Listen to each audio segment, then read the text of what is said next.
ఎన్నో ఏళ్ల కల నెరవేరబోతుంది. వందల సంవత్సరాల తర్వాత శ్రీరాముడు అయోధ్యలోకి మళ్లీ అడుగుపెట్టనున్నారు. మరికొన్ని గంటల్లో ఆ బలరాముని ప్రాణ ప్రతిష్ఠ వేడుకలు కూడా ప్రారంభం కానున్నాయి.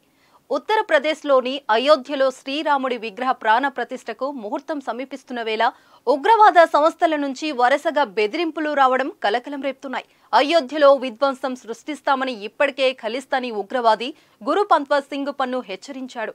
తాజాగా పాకిస్తాన్ చెందిన ఉగ్రవాద ముఠా జైషే మహమ్మద్ కూడా అయోధ్యలో కల్లోలం చేస్తామని బెదిరింపులకు పాల్పడింది. అమాయక ముస్లింలను చంపి రామ మందిర ప్రారంభోత్సవ కార్యక్రమం నిర్వహిస్తున్నారని హెచ్చరించింది. Gautam neuro care brain stroke migraine fits brain and spine surgeries కి best neuro surgeon. Babri Masjid కూల్చివేత ఘటనలను ప్రస్తావిస్తూ కల్లోల పరిస్థితులు తప్పవని హెచ్చరించింది. ప్రస్తుతానికి పరిస్థితులు అదుపులోనే ఉన్నాయని, భద్రత పరంగా అన్ని జాగ్రత్తలు తీసుకుంటున్నామని నిఘా వర్గాలు వెల్లడించాయి. గత ఏడాది జనవరి 26 సందర్భంగా కూడా జైషే ఇలాంటి బెదిరింపులకు పాల్పడింది. జైషే తాజాగా ఈ హెచ్చరికతో భద్రదళాలు అప్రమత్తమయ్యాయి. అయోధ్యలో హై అలర్ట్ ప్రకటించాయి. రామ మందిర ప్రాణ ప్రతిష్ఠ మహోత్సవం నేపథ్యంలో అయోధ్యలో భద్రతను ఎప్పటికప్పుడు పర్యవేక్షిస్తున్న ఉత్తరప్రదేశ్ యాంటీ టెర్రరిజం స్క్వాడ్ ఇటీవల ముగ్గురు ఖలిస్తానీ సానుభూతి పరులను అరెస్టు చేసింది.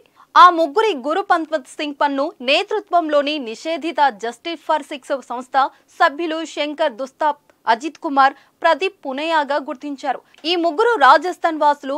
ఎవరికి అనుమానం రాకుండా ఉండేందుకు వీరు తమ వెహికల్ పై కాషాయం జెండాతో అయోధ్యలోకి ప్రవేశించారు. అయోధ్య రామయ్య ప్రాణ ప్రతిష్ఠకు మరికొద్ది గంటలు సమయమున్న నేపథ్యంలో అధికారులు గట్టి నిఘా పెంచారు.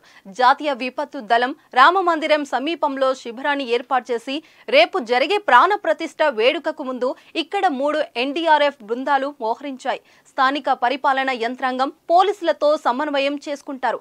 NDRF deputy inspector Manoj Kumar Sharma కూడా తెలిపారు. జైషే ప్రకటన అర్ధరహితమని, అది పాకిస్తాన్ ISI చెందిన సంస్థని ఇంటెలిజెన్స్ వర్గాలు వెల్లడించారు. అయోధ్యకు VIPలకు, ప్రముఖులకు, భక్తులకు ఎలాంటి ఇబ్బందులు కలగకుండా అన్ని ఏర్పాట్లు పూర్తి చేసినట్లు ఆలయ ట్రస్ట్ సభ్యులు తెలిపారు.